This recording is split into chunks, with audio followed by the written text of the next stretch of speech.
Fala aí, galera. Meu nome é Felipe Macedo e dessa vez um Felipe Macedo gripado.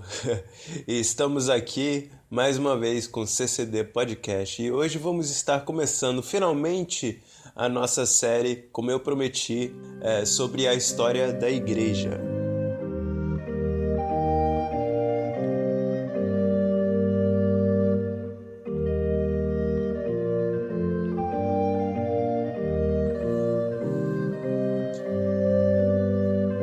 Então, galera, como eu disse pra vocês, eu tô doente hoje, infelizmente tô gripado, mas aproveitando essa gripe, consegui assim, né, tempo para fazer o podcast, tempo para que eu finalmente possa gravá-lo e também colocá-lo online, né?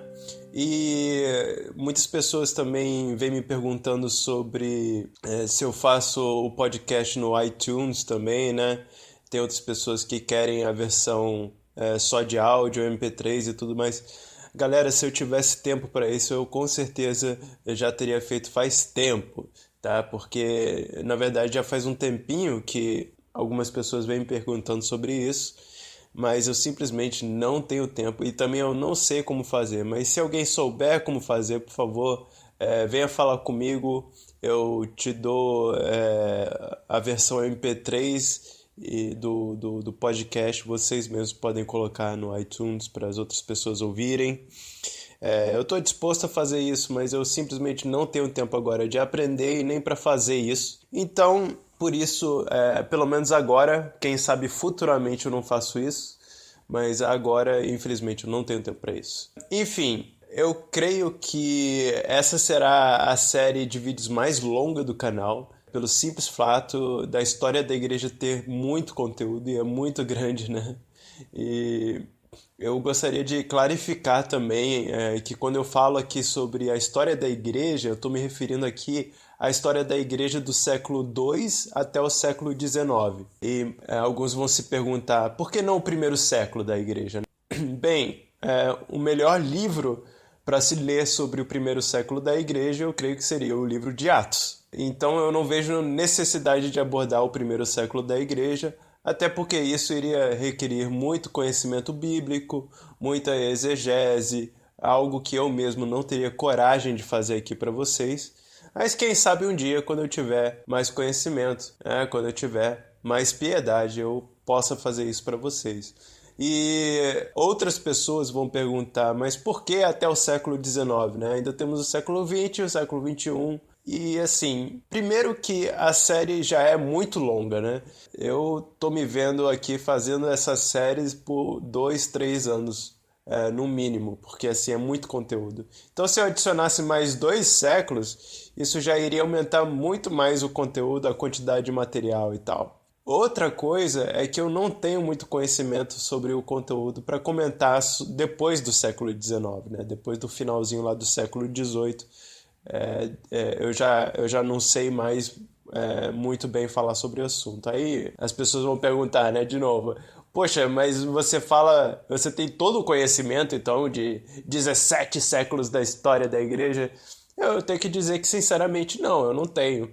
E é por isso também que eu vou estar chamando aqui outras pessoas que sabem muito mais de história da igreja do que eu para me ajudarem com esse tema.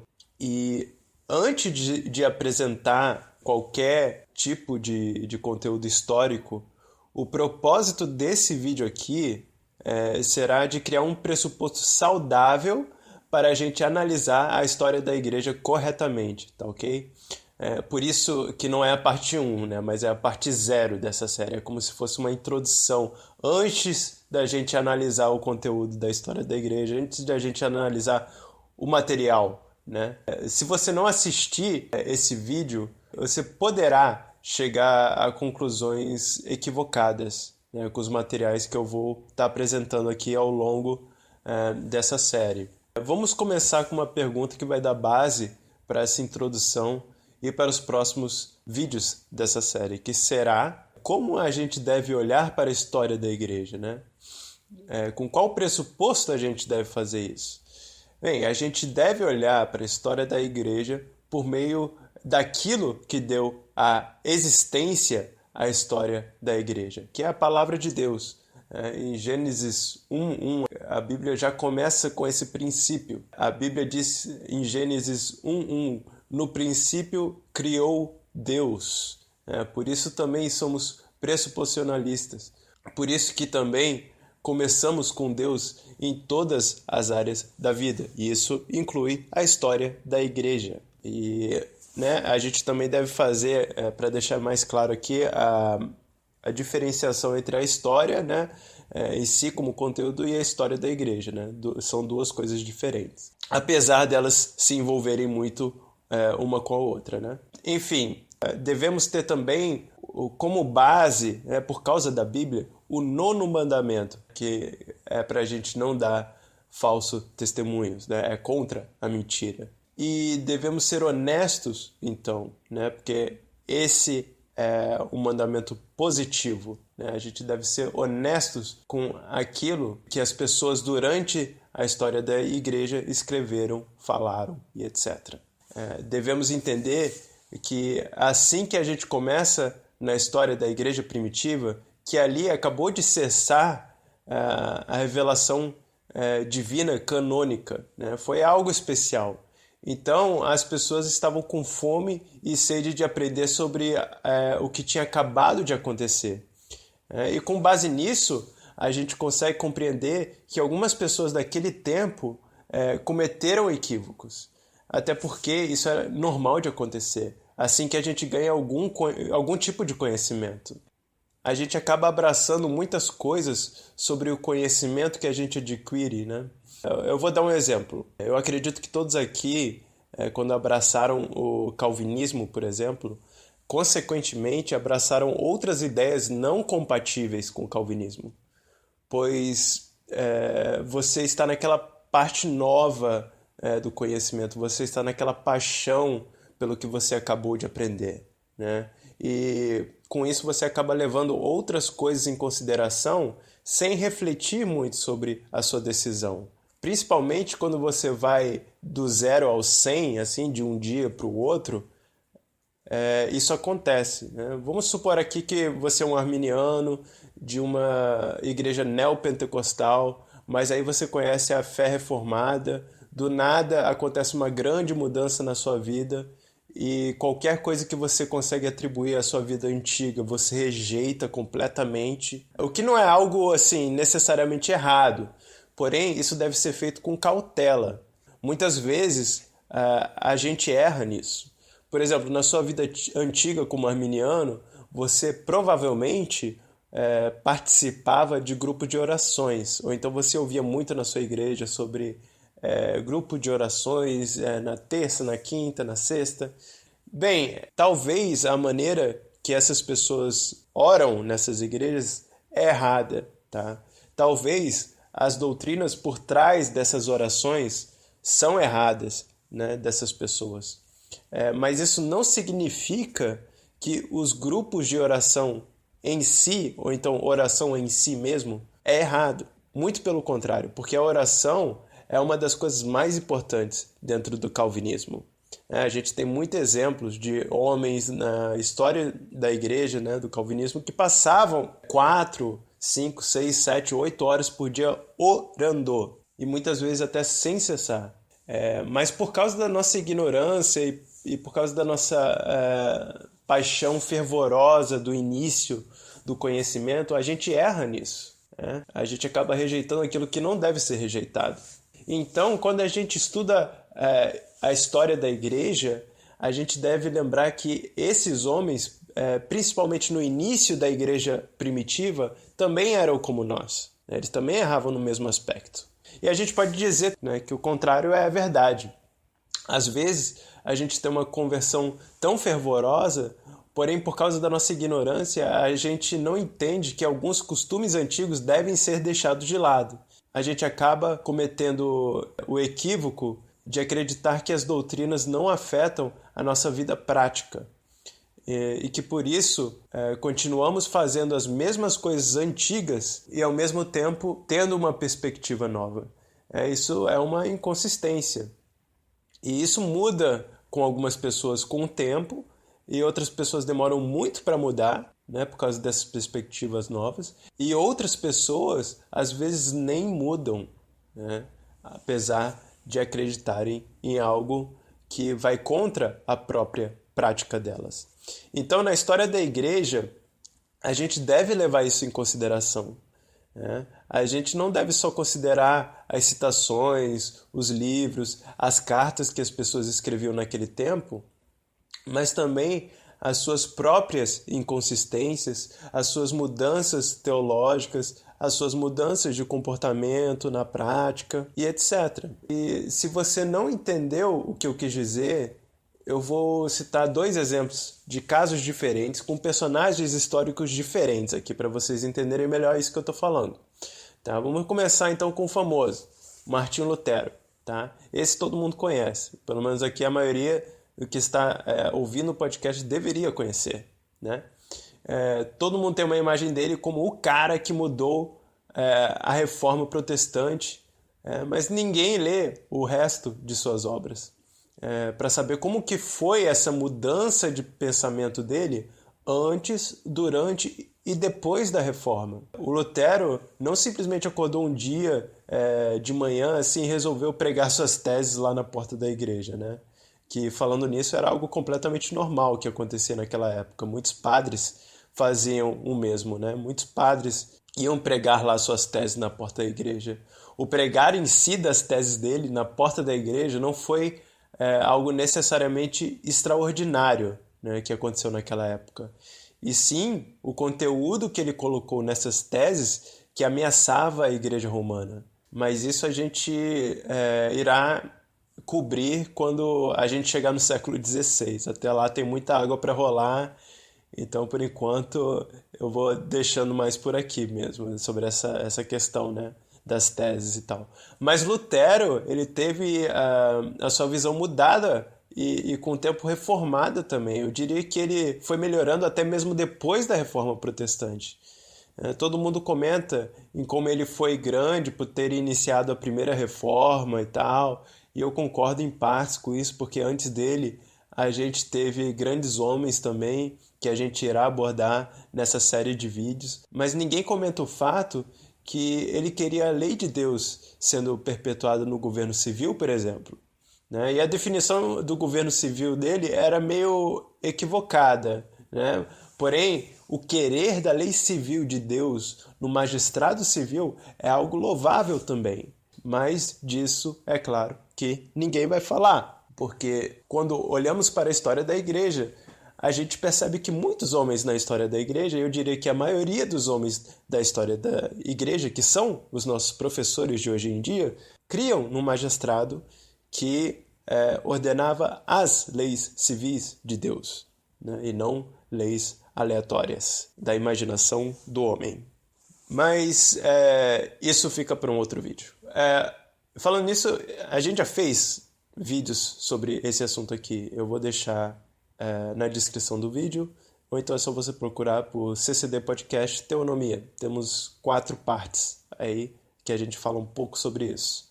E futuramente vou estar falando também mais sobre isso no canal. Mas enfim, outro exemplo aqui. E é um homem também famoso na história da igreja, mas não se preocupe que eu também vou citar desconhecidos, né, nessa série futuramente.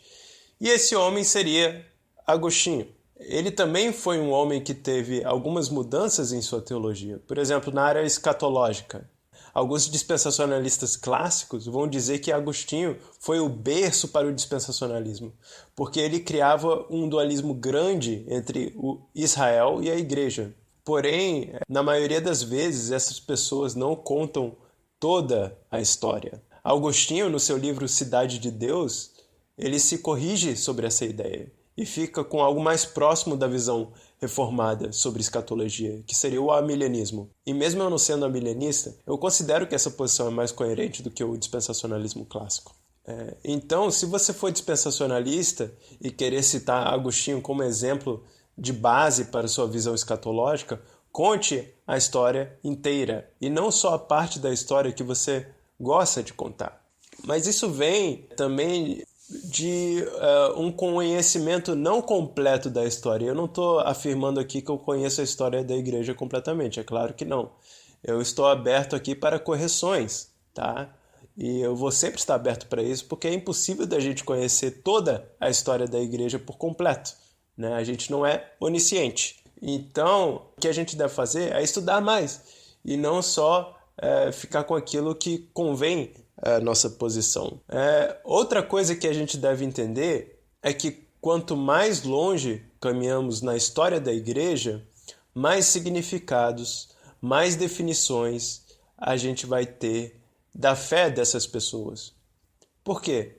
Porque isso acontece naturalmente, com debates, com discussões e até mesmo com esclarecimentos. Por exemplo, no início da igreja primitiva, ninguém falava de monergismo. Por quê? Porque muitos, quando falavam de cristianismo, já estavam pressupondo o monergismo. Então, quando que foi falado claramente sobre monergismo? Assim que uma opinião diferente, soteriológica, entrou na igreja, como por exemplo Pelágio. Aí, para combater Pelágio, a igreja teve que ir mais além da explicação da doutrina da salvação. As explicações foram feitas mais detalhadamente. Definições foram usadas com mais precisão. Então, na verdade, o que é mais interessante nisso é que Deus usou hereges na história da igreja para fazer com que a igreja se firmasse na sã doutrina, com mais definições, com mais profundidade. E por meio disso, a igreja foi amadurecendo espiritualmente, né? Foi abrindo mais a mente da igreja para aprender mais sobre teologia. E é uma coisa linda de se ver, pois isso acontece em toda a história da igreja. Eu vou dar alguns exemplos aqui. A gente tem aquele herege que a maioria das pessoas aqui que sabe sobre a história da igreja conhece, o Marcião, tá? Que foi um pagão, tá? No século, eu diria que no século II, no início do século II da igreja, que, assim, propagou uma visão completamente errada da Bíblia, picotou vários livros da Bíblia, ficou apenas com algumas cartas de Paulo.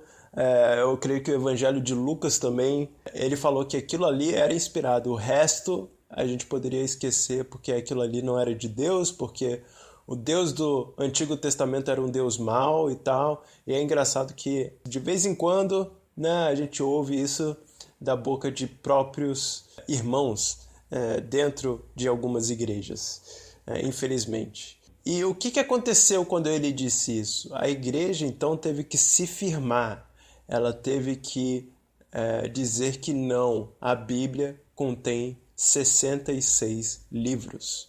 Não só as cartas de Paulo, não só o Evangelho de Lucas, mas tem muito mais. Aí chegou um cara que tinha uma aparência bonita, ele sabia cantar muito bem, ele era muito bom de lábia, ele sabia discursar bem, ele sabia debater muito bem. E o nome dele era Arius.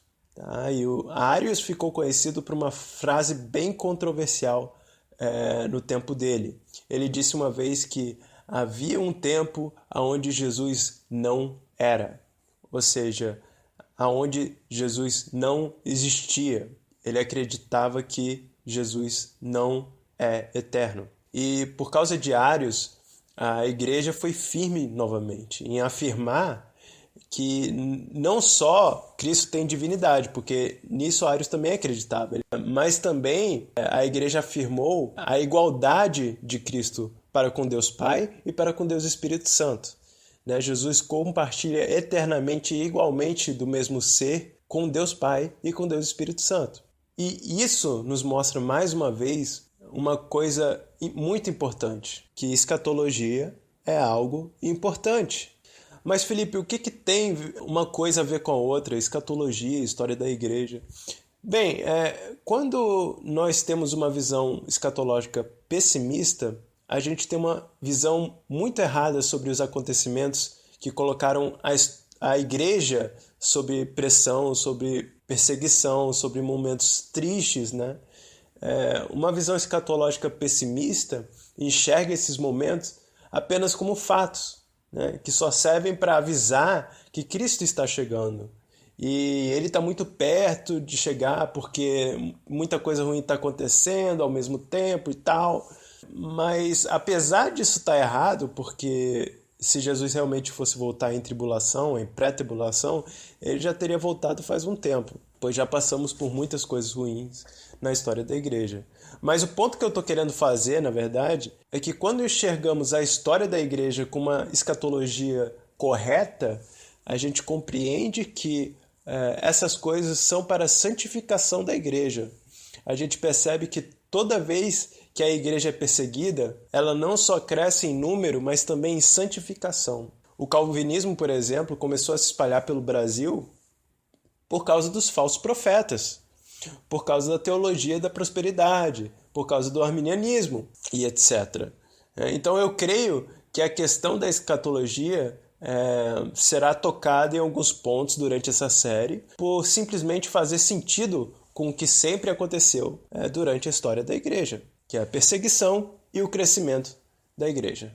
E eu só queria falar uma última coisa antes de encerrar essa introdução à série. Algo que a gente deve levar muito em consideração durante essa série é que a gente vai falar aqui de pessoas famosas e também quem não foi tão famoso assim. Mas apesar de eu citar nomes, devemos lembrar que pessoas como Tertuliano, Clemente Roma, Crisóstomos, John Bunyan, Calvino, Christopher Love, Thomas Reed, né, os puritanos, todas essas pessoas fizeram uma grande diferença na história da igreja. Porém, muitos só acham que foram eles sozinhos que fizeram isso.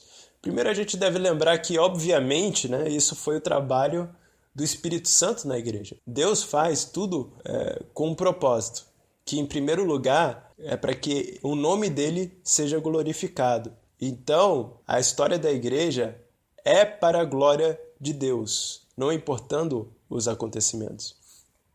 Em segundo lugar, esses homens também tiveram seus seguidores. Às vezes eu vejo alguns irmãos desanimados, dizendo que foram poucas pessoas que fizeram a diferença na história da igreja, são poucos nomes que a gente pode citar para ir contra a Igreja Católica Romana, né? Todo mundo pensa que no início da igreja só existia a Igreja Católica Romana e que todo mundo era católico e tal, não sei o quê.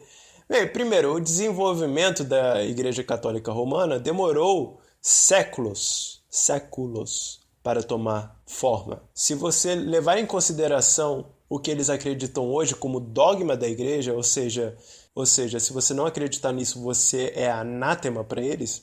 Se você levar isso em consideração, nenhum pai da igreja era católico romano. Tá? Nenhum pai da igreja era católico romano. E isso eu vou analisar com mais precisão futuramente nessa série. Eu também tenho uma outra série que está aqui no canal, você também pode procurar, vou deixar o link dela na descrição, que são os mitos dos católicos romanos refutados. Eu não sei se eu vou dar continuidade àquela série, porque eu já estou fazendo uma série onde eu vou abordar esses erros, que será essa, da história da igreja. Então eu não sei como é que vai ficar. Mas a gente pode ver.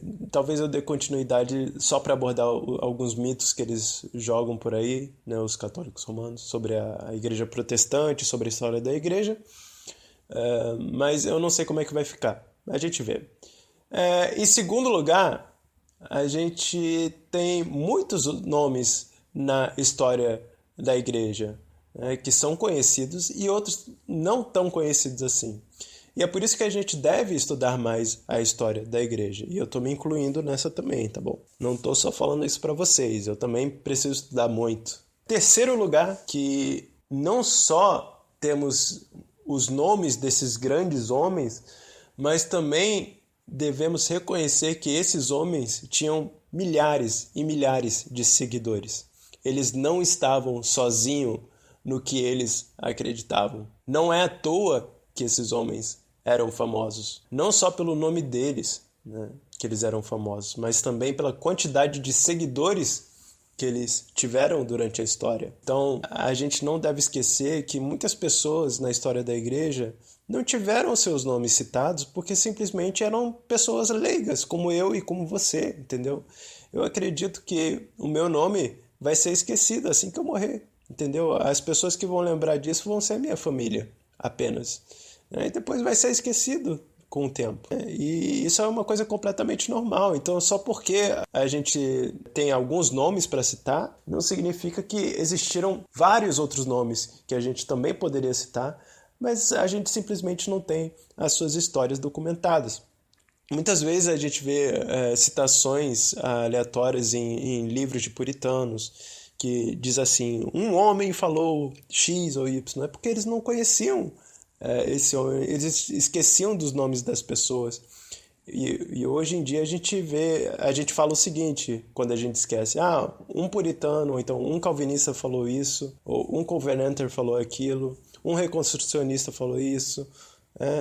É normal, isso acontece. Mas galera, eu vou ficando por aqui, tá? O vídeo de hoje é um pouquinho mais curto, porque é uma simples introdução.